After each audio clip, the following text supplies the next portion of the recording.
My name is Dr. Ricardo Martins. I am a general surgeon, and I have been working for more than 20 years within the cold, silent walls of hospitals. Throughout my career, I have witnessed countless stories of pain, struggle, and resilience, but also stories that I simply cannot explain through the logic of medicine alone. Many times, books, protocols, and statistics give us direction, but they fail to capture the essence of what happens when human life stands at the edge between science and something greater. Something that seems to come from a place we cannot measure with exams or translate into numbers. I began my career driven by curiosity and by a passion for understanding the human body. When I was young, I was fascinated by how every detail, every cell, every heartbeat seemed to work in harmony to sustain something as grand as life itself. But the truth is that, even after so many years, each shift still challenges me. Because in a hospital, there is no predictable routine. 1 minute may be calm, and in the next, everything turns into chaos. Sirens, desperate families, a team rushing, and the weight of responsibility pressing down on our shoulders. Over the years, I have seen patients arrive hopeless, with diagnoses that pointed only toward the end. I have seen mothers weeping at the side of children fighting for every breath, wives praying with trembling hands and tearful eyes, strong men fall before silent diseases. But I have also seen something beyond biology. I have seen people rise when there was no chance left. I have seen hearts start beating again after long minutes of silence. I have seen bodies resist beyond what science could accept.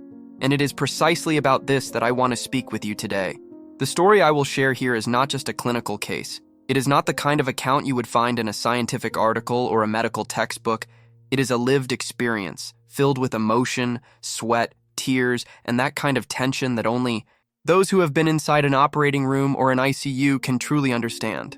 It is a story that marked me deeply, both as a doctor and as a human being. I want you to understand something right from the beginning. I am not here only as a healthcare professional, but as someone who has learned that there is a very fine line between technique and the inexplicable. My duty as a doctor is to fight until the very last second for the life of each patient who crosses my path. But there are moments when, even giving everything I have, I realize that greater forces are at work. And that is exactly why this video exists. So that you, on the other side of the screen, can feel a little of the atmosphere that surrounds the backstage of a hospital.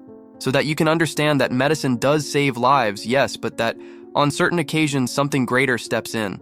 I want you to follow this story with an open mind and a heart willing to reflect. Because in the end, maybe you too will realize that some events simply cannot be explained by science alone. Maybe it is coincidence, maybe it is destiny, or perhaps miracles. So, welcome. Sit down, adjust the volume, and come with me. Today, I am going to open up to you about one of the most intense experiences of my professional life. A real story lived inside a hospital where the line between life and death became almost invisible. That night, I could never have imagined what was about to happen. Hospital shifts always carry an air of unpredictability, but certain stories are preceded by something. A strange silence, a heaviness in the air, as if destiny itself was setting the stage for something grand. The phone rang, sharp and urgent, and the voice on the other end left no doubt. "Doctor, we need you immediately. The case is serious." From that moment on, every second began to drag with the weight of an unforgiving clock. I knew a person's life was at stake, and there was no room for hesitation. The hospital was filled with frantic movement, the sound of hurried footsteps echoing through the halls, monitors beeping in irregular patterns, and anxious families waiting for news that could forever change the course of their lives. And this is where I want to pause to speak directly to you who are watching. Before we dive into this story, I need your help. YouTube only shares this type of content with more people if there is interaction. And for this message to go far, I need at least 100 comments on this video.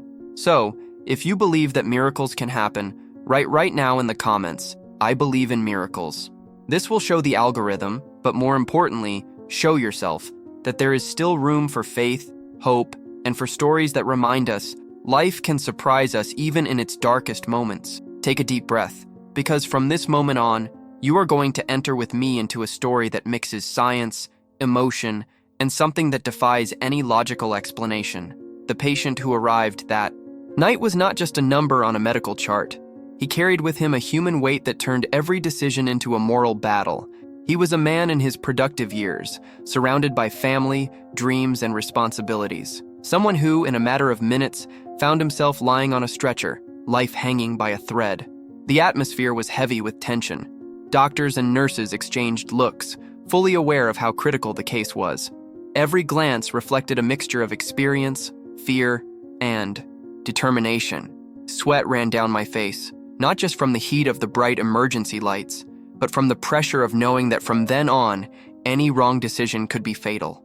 And yet, even with all of science at my side, there was something different in the air, something telling me that night would not end like the others.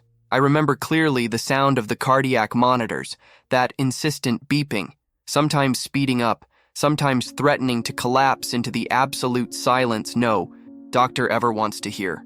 With every passing second, the fight for life grew more intense. We were facing a crisis that would test not only my technical knowledge, but also my faith in the inexplicable. And that is why I insist, write in the comments, I believe in miracles. Because when you finish hearing this story, you will understand why this phrase is not just symbolic, but a way of acknowledging that in certain moments, there is something that goes beyond everything we have studied. From here on, get ready. We are going to enter together into a battle against time, against statistics, and against the very limits of medicine. You are going to feel every detail, every decision, every second that seemed eternal. And when you least expect it, you will realize that some stories cannot be explained. They can only be lived. The patient that night was João Batista, 52 years old, married for more than 25 years, father of 2 teenage children. He was not just another name on a medical chart. He was a man who carried on his shoulders the weight of a family that depended on him.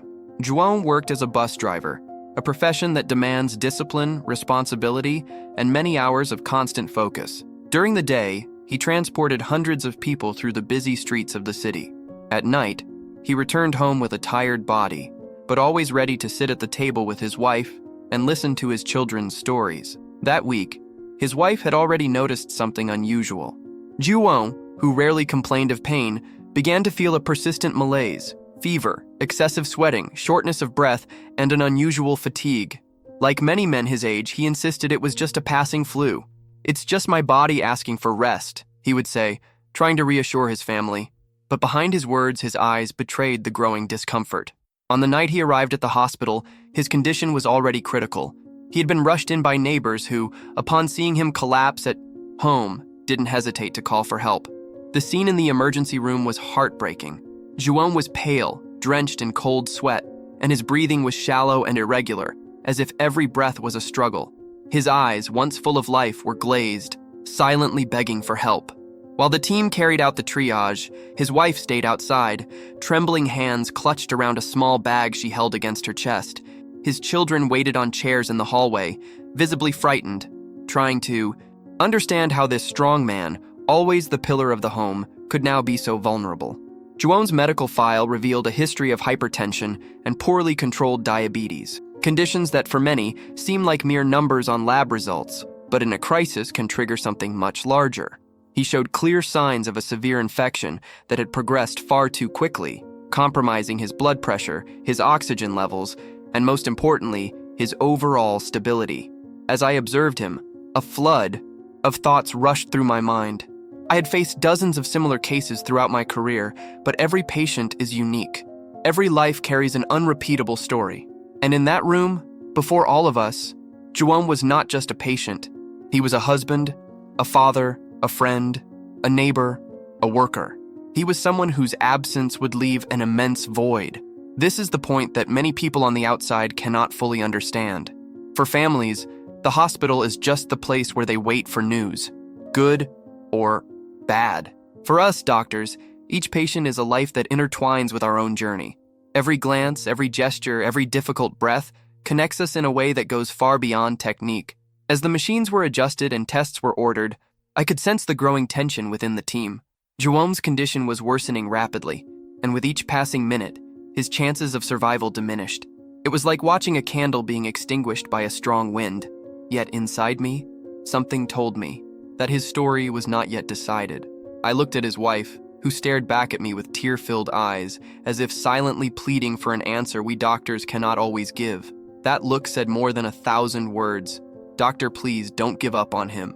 And at that moment, I understood that I would have to fight with all my strength, not only with science, but also with something medicine alone cannot explain: faith. As soon as Juwon was placed on the stretcher, I knew we had no time to lose. His blood pressure was dangerously low, his oxygen saturation was plummeting, and his heart was beating irregularly, struggling to hold on to a rhythm it could no longer sustain.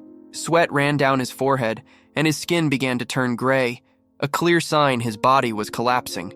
The team mobilized within seconds. Nurses rushed to insert large-bore IV lines, while another prepared vasoactive medications, the kind that artificially sustain blood pressure when the body can no longer do so. The air in the room felt heavier. The sound of irregular monitor beeps mixed with the quick, decisive voices of the team. In that moment, every order had to be clear, every second vital. An emergency lab test was ordered. The results confirmed what we feared. Juwon was in septic shock, a condition where a severe infection spreads throughout the body, compromising vital organs. The source appeared to be pulmonary, a pneumonia that had advanced out of control. It was as if his entire body had declared failure all at once. At that moment, I looked around and saw in the eyes of the residents and nurses an expression only those who have faced death up close can recognize. There were no guarantees anymore. Medicine, with all its technology and advances, was showing its limits against the brutality of an infection spreading like fire through dry straw. We decided to intubate him. His breathing was no longer effective, and it was only a matter of minutes before oxygen stopped reaching his brain. While we sat up the mechanical ventilator, his wife outside struggled to remain standing. She didn't know it, but that was the most delicate moment. Any mistake could mean the end. We started him on broad-spectrum antibiotics, the most powerful we had, but we knew their effects would not be immediate. The race was now against time, to keep his body alive until the medication could work. His heart, however, was not cooperating. The arrhythmias became more frequent, and at one point the monitor line threatened to flatten completely. "Prepare the defibrillator," I ordered firmly. We placed the paddles on Juwon's chest, and the electric shock jolted his body, making his wife let out a muffled cry in the hallway at the sound of it. His heart came back, but weak, irregular, like a flickering flame ready to go out. The following minutes felt like hours. The entire team was on high alert, adjusting drugs, recalculating doses, monitoring every fluctuation. It was like trying to hold water in your hands. The more we did, the more life seemed to slip away. That was when the inevitable thought crossed my mind. We're reaching the limit. Doctors don't often speak of giving up, but we learn to recognize when the battle seems lost. Juwon had already surpassed the statistical limits of survival in cases like his. I knew it. The team knew it, but something inside me refused to accept it. Maybe it was his wife's eyes, maybe it was his children waiting in the hallway, or maybe it was simply that inexplicable feeling that the story was not over yet. The tension escalated when he went into cardiac arrest. The monitor gave a flat, continuous tone. That sound, the one everyone recognizes as the symbol of the end, echoed through the room. Immediately, we began resuscitation maneuvers, chest compressions, adrenaline, rhythmic compressions that made ribs crack under the necessary force. With each minute without response, hope diminished. Sweat streamed down our faces, and the feeling of defeat began to hover in the air. Long minutes of exhausting effort passed. With every dose of medication pushed, with every compression, the team exchanged silent looks as if asking, "Is it still worth it?" I knew that at some point, someone would suggest stopping. But something inside me screamed, it was not time. And it was in that atmosphere, heavy with despair, when everything seemed to be fading, that the unexpected began to unfold. Chest compressions had already gone on for more than 10 minutes. Juwon's body appeared lifeless, and each attempt to bring him back seemed in vain.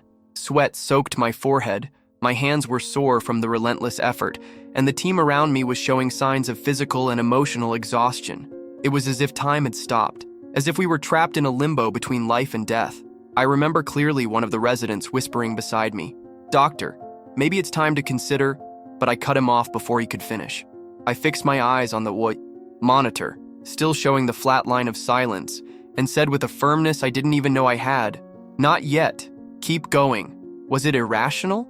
Maybe, but there was something in that room, something I cannot explain in ordinary words, a different weight in the air, an energy that seemed to surround us all. It wasn't just professional persistence, it was as if something inside me was screaming that João was not ready to leave. And then, in that instant, when faith and determination seemed to be our only remaining fuel, something extraordinary happened. During one of the compressions, the monitor flickered. A small spike, almost imperceptible, broke the flat line. The team held its breath. We gave another dose of adrenaline, another compression, another spike. João's heart, like a nearly extinguished ember, showed signs that there was still fire inside. The next seconds were a mix of chaos and hope. The continuous beat began to give way to spaced-out beats, weak but present. The flat line turned into timid waves on the monitor, making us exchange incredulous looks. And then, suddenly, as if the body had decided to fight again, the heart surged into a surprisingly stable rhythm. The entire room fell silent for a few seconds, in shock. It was as if everyone was trying to process what we had just witnessed. Experienced doctors, used to the unpredictable, stood frozen at the sight. A patient in prolonged cardiac arrest, who had already exceeded the acceptable time for resuscitation, was coming back to life before our eyes. But it wasn't only the return of the heartbeat that struck us. João's face, once rigid and gray, slowly began to regain color. His breathing, assisted by the ventilator, seemed to follow the renewed strength of his heart. It was as if every cell in his body had simultaneously decided to resist. Meanwhile, outside, his wife, praying silently and tirelessly, fell to her knees when she heard the hurried steps of a nurse running to her. "He's back." These two words echoed like a thunderclap of hope in the middle of the storm of despair. Inside the room, no one dared to celebrate out loud. We remained on high alert, fully aware that the battle was far from over. But what had just happened went beyond any chart, any statistic, any calculation. João had crossed the line of death and returned, and here I paused to reflect. Throughout my career, I learned to trust science, evidence, and numbers, but at that moment, standing before a heart that had chosen to beat again against all odds, I realized there are forces that defy everything we learn in books. I don't know if it was chance, if it was the answer to his wife's desperate prayers, or if it was simply the last spark of life refusing to go out. But I know that, for me and for everyone in that room, it was a miracle. When João's heartbeat stabilized and his skin regained color, I understood that we were facing something beyond any medical manual. I had seen unlikely recoveries before in my career, but that scene was etched in my memory as a reminder that life, no matter how much we try to understand it, holds secrets we cannot always decipher. Just hours before, science said the chances were practically zero. Septic shock, prolonged cardiac arrest, lack of initial response, every indicator pointed to a tragic outcome.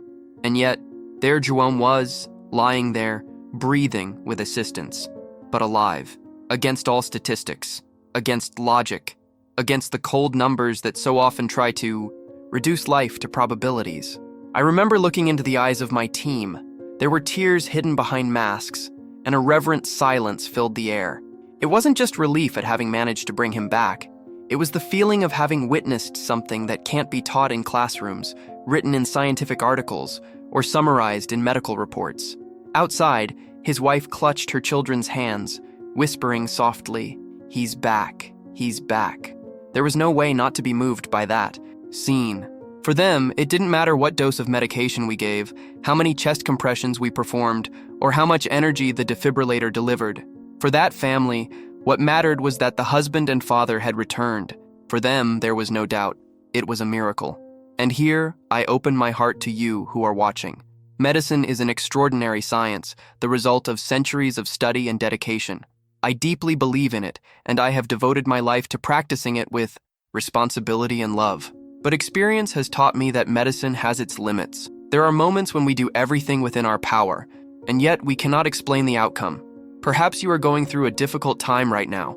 Perhaps someone close to you is ill, or perhaps you yourself are fighting something that feels greater than your strength. What I can tell you, with the authority of someone who has lived through situations like João's, is this: never underestimate the power of the unexpected.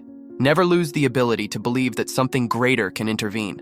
I don't say this as a religious man, nor purely as a scientist, but as a human being who has seen lives slip away from the hands of death when everything seemed lost.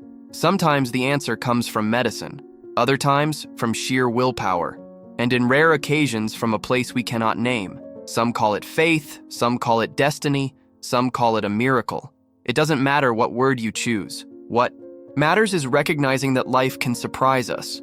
When I think of João and so many other stories I carry with me, I realize these moments are not just meant to fill reports or statistics.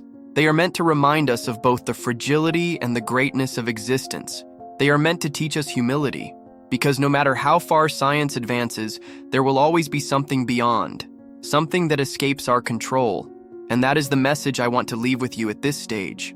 Hold on to faith, even when everything seems lost.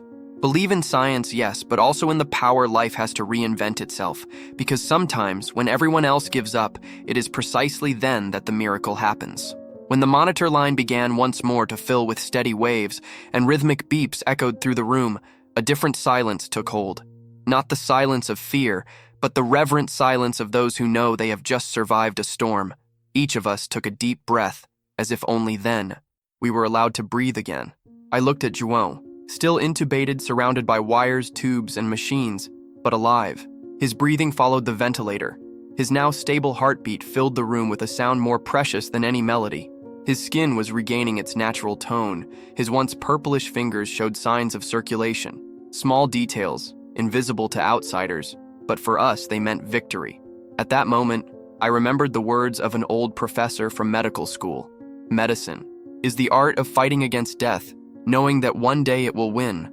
But until then, our mission is to win time. Time for the patient, for the family, for life. And that was exactly what we had conquered. Time. While the residents adjusted the ventilator settings and checked the pressure of the drugs running through infusion pumps, I stepped back for a moment and observed the scene. Each member of the team had a unique expression. Some looked exhausted, others still in shock, some visibly emotional. A few discreetly wiped away tears. Outside, when we gave the news to João's wife, she broke down in tears.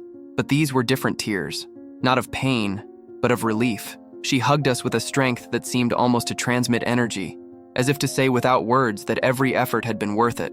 Her children, who had been motionless and terrified, smiled for the first time that night. They didn't know the details, they didn't understand the risks, but hearing the words, "He's alive," was enough to reignite their hope. Back in the ICU, the atmosphere was cautious. We knew the fight was far from over. Septic shock does not disappear in minutes.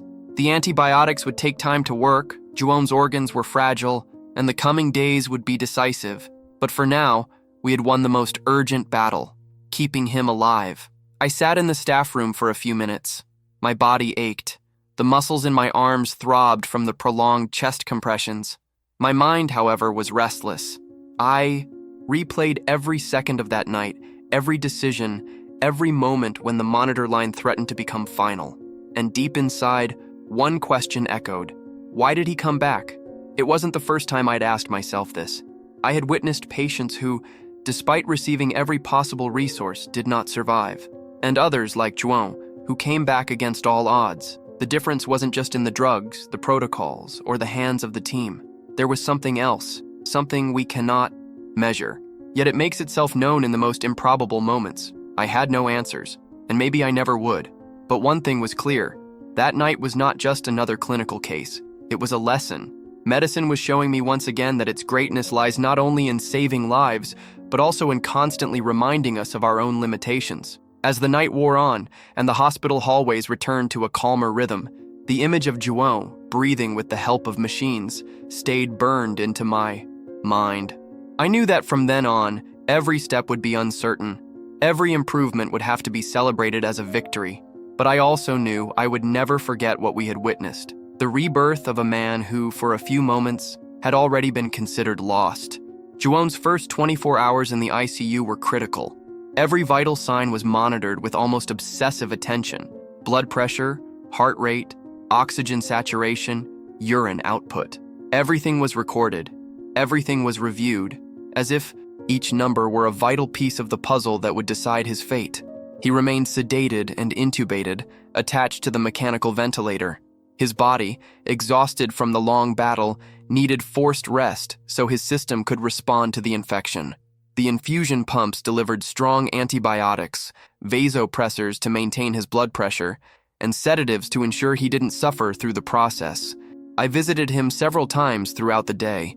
Each time I approached, I looked for subtle signs: the color of his skin, the warmth of his extremities, the faint expressions on his face even under sedation.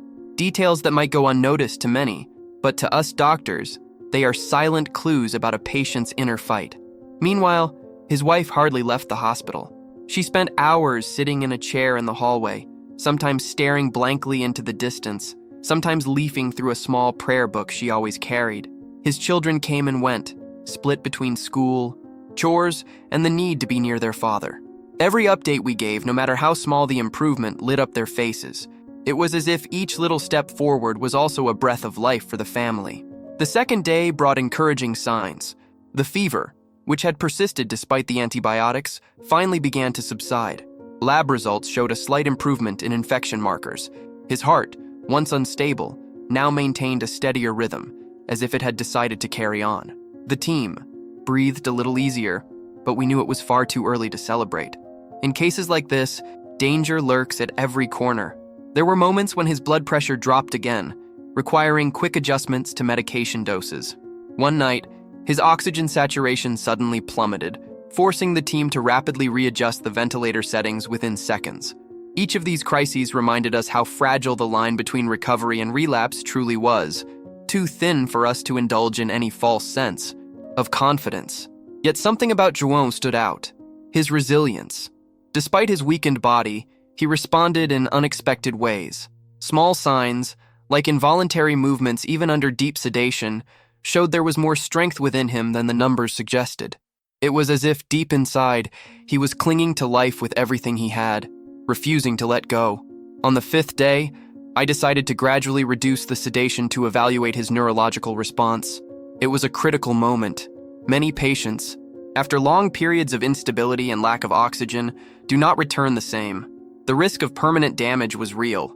The team gathered in silence as we lowered the dose. And then something happened that I will never forget. João slowly opened his eyes. His gaze was cloudy, confused, but present. His wife, called in urgently, rushed into the ICU and took his hand. Even with tubes and wires everywhere, unable to speak, a single tear rolled down the corner of his eye. Overcome with emotion, his wife whispered, "You came back to us. I knew it." That tear, silent and solitary, was more powerful than any chart or lab result. It wasn't just a sign of consciousness. It was living proof that João was still there, that his spirit had resisted, and that he was now returning to reconnect with the world. From a clinical perspective, there was still a long road ahead. Antibiotic adjustments, respiratory therapy, intensive care support. But from a human perspective, that moment already represented an immense victory. It was the confirmation that we weren't just keeping a body alive, we were bringing back a man, a father, a husband, someone who still had so much to live and so much to teach. As I watched that scene, I realized once again the magnitude of what we were witnessing. Medicine was fulfilling its role, but there was also something else, something invisible, supporting each small step forward. The following days were a true test of endurance and patience. João remained in intensive care, but each morning brought with it small signs of progress. For us doctors, they appeared as numbers on charts: blood pressure no longer fluctuating so wildly, fever finally gone, blood tests showing gradual improvement. But for his family, every detail was a fresh reason for hope, a new sign that the worst was behind them. As the infection receded, we began slowly removing the supports that kept him tied to the machines. First, we reduced the dose of the drugs sustaining his blood pressure. Then we adjusted the ventilator until, in a moment filled with pure expectation, we turned it off to see if João could breathe on his own. The tension in that instant was palpable. He drew in a deep breath, as if reclaiming the air that had been denied to him for days. His breathing was labored, but it was his, free from the machines. The monitor confirmed oxygenation was adequate. It was like witnessing the first breath of a newborn, except this was the rebirth of a grown man who had stared death in the face. When we removed the tube, João coughed, cleared his throat, and with a hoarse, almost inaudible voice, managed to say his first word: "Thank you." It wasn't just gratitude toward me or the team, it was gratitude for life itself, for everything that had sustained him during that dark time. His wife, upon hearing it, broke down in tears and embraced him gently, as if afraid that even the slightest touch might break him. Watching his family gathered around him, crying and laughing at the same time, was one of the most powerful moments of my career.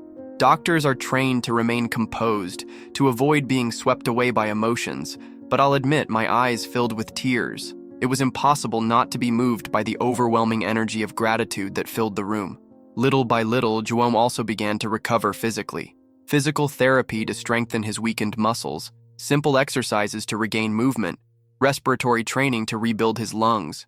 Each step, no matter how small, was celebrated as a great victory. His will to live was undeniable.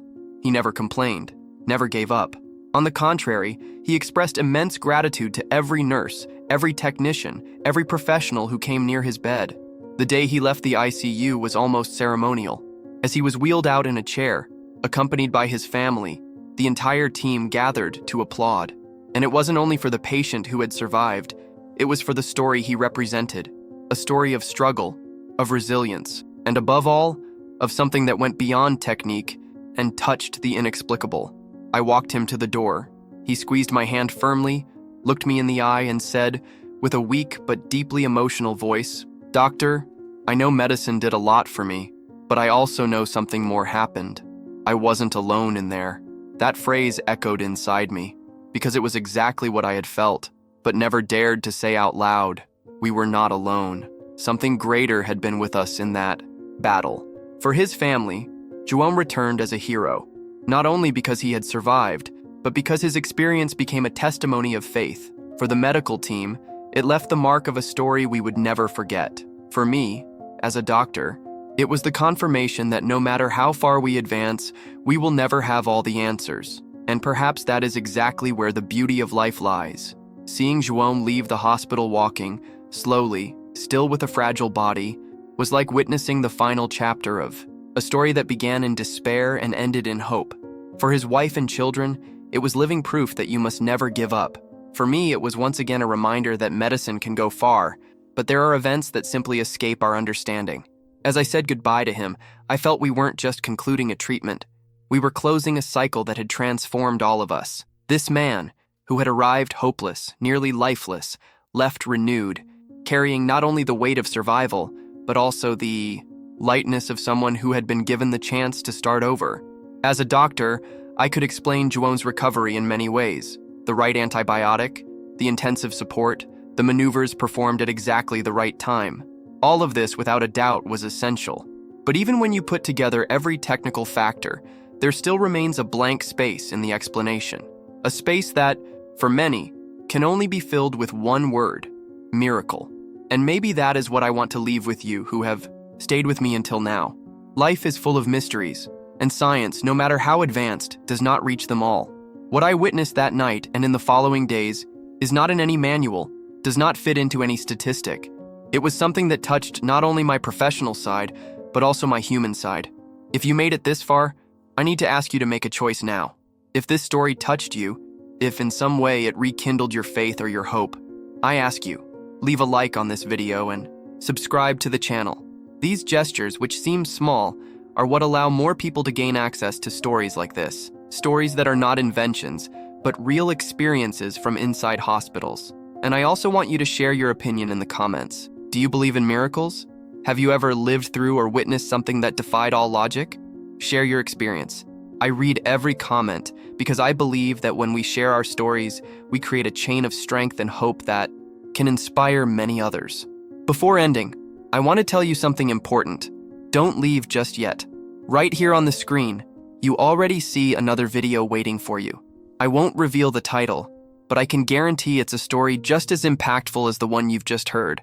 A story that will move you and perhaps even change the way you see life. Click now and continue with me, because there is still so much more that needs to be told. Thank you for staying with me until the end. Thank you for believing that life can always surprise us. And remember, sometimes when everything seems lost, it is exactly at that moment that the unexpected happens. When the monitor's line filled once more with steady waves and rhythmic beeps echoed through the room, we had passed through a storm and emerged alive. Every breath, every stable heartbeat, every bit of color returning to his skin was a silent victory. I still think back to that night, the split-second decisions, the exchanged glances with the team, the whispered prayers of his wife, the mixture of fear and hope in his children's eyes. All of it formed a picture that no numbers or protocols could ever explain. This experience marked me not only as a healthcare professional, but as a human being. It reminded me that medicine is powerful, but it has limits. It taught me that sometimes, beyond all we know and all we do, there is a mysterious space some call destiny, others call faith, and still others call a miracle. And I want this memory to serve as encouragement for you. Maybe you are facing your own trial, maybe someone you love is sick, or maybe you are simply tired of life's weight. Do not forget this. There is always room for the unexpected. There is always the chance for a new breath to appear where everything seemed finished. I cannot promise you that every story will end like Joam's, but I can assure you that every moment of life, every second gained, every return of breath is worth the fight. Because life, in all, its fragility is also full of greatness and surprise. So hold on to faith. Believe in science, yes, but keep a place in your heart for the inexplicable. Because sometimes, what we cannot measure is exactly what transforms our lives. And remember, sometimes when everything seems lost, it is exactly then that the unexpected appears.